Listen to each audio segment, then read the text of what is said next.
मारहाण करून दरोडा टाकणारी टोळी जेरबंद करण्यात अपर पोलीस अधीक्षक कार्यालय श्रीरामपूर आणि अकोले पोलीस स्टेशन यांना यश मिळालं आहे। दिनांक 19 मार्च 2026 रोजी रात्री 1च्या सुमारास फिर्यादी सुरेखा माधव भोर वयवर्ष 35 राहणार धामणगाव पाट तालुका अकोले जिल्हा अहिल्यानगर यांच्या राहत्या घरातील मंडळी झोपलेले असताना कोणीतरी अनोळखी 5 इसमांनी त्यांच्या घराच्या दरवाजावर लाथ मारून दरवाजा उघडून आत प्रवेश करून फिर्यादी आणि साक्षीदार यांना लाथाबुक्क्यांनी मारहाण करून फिर्यादीच्या गळ्यातील अर्धा तोळा वजनाचे सोन्याचे मंगळसूत्र, 1.5 ग्रॅम वजनाचे कानातील सोन्याचे टॉप्स तसेच फिर्यादीचे सासूच्या गळ्यातील अर्धा तोळा वजनाची सोन्याची पोत, अर्धा तोळा वजनाचे सोन्याचे डोरले आणि एक विवो कंपनीचा मोबाईल फोन असे एकूण 1,10,000 रुपये किमतीचा मुद्देमाल चोरून पोबारा केला होता।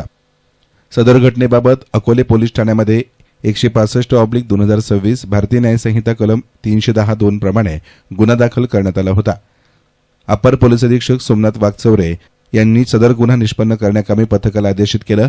सदर आदेशाप्रमाणे पथकानं सखोल आणि बारकाईने व्यावसायिक कौशल्यपूर्ण आणि गोपनीय तपास करून तांत्रिक विश्लेषणाद्वारे सदरचा गुन्हा बबुशा पिंग्या काळे राहणार सुरेगाव तालुका श्रीगोंदा यानं त्याच्या साथीदारांसह केल्याचं निष्पन्न झाल्यानं सदर आरोपींचा शोध घेत असताना सदर आरोपी हा साथीदारांसह सुरेगाव तालुका श्रीगोंदा येथे लपून बसला असल्याबाबत माहिती मिळाल्यानं पथकानं सदर ठिकाणी जाऊन सापळा रचून 3 इसमांना ताब्यात घेतले।